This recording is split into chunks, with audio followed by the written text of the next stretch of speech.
Like every business, I found myself in the following situation. There's tons of things that I'm doing manually, really wasting my time that I can simply automate. I decided to give myself a 5-day challenge to see what workflows I can automate within our current system.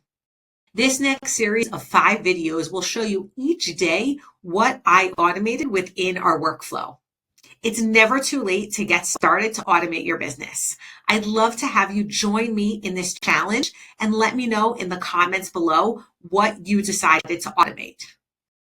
Hi, my name is Tara, and I'm a certified Monday.com partner and the founder of Simpleday. My goal is to help you build powerful yet simple workflows with Monday.com. If you need help with a custom implementation, my contact details are in the description below. Let's jump into today's tutorial and make Monday the best part of your week.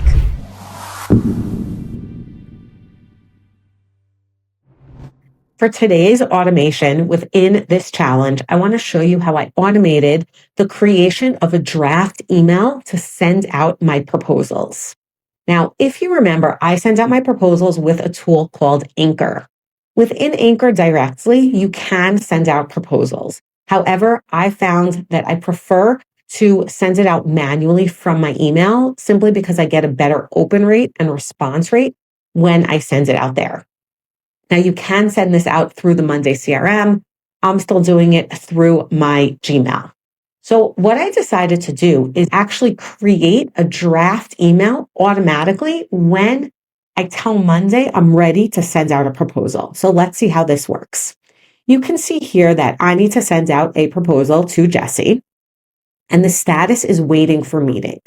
Now, as soon as I change this to send proposal, it's going to create a draft email using make.com within my email. So let's see what happens. Here I click send proposal. And if you come over here to my emails, you can see in my drafts that I don't have anything yet. You can see that this email just popped up. Okay. And it says Monday.com proposal for Jesse's company. If you go back here, that's the name of the company. So it pulled it into the title.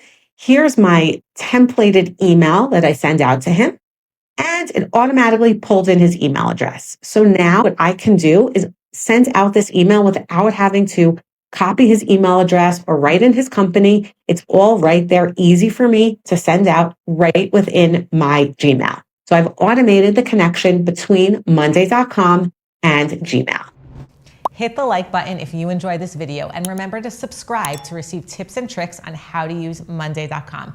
Thanks so much for watching, and I'll see you soon.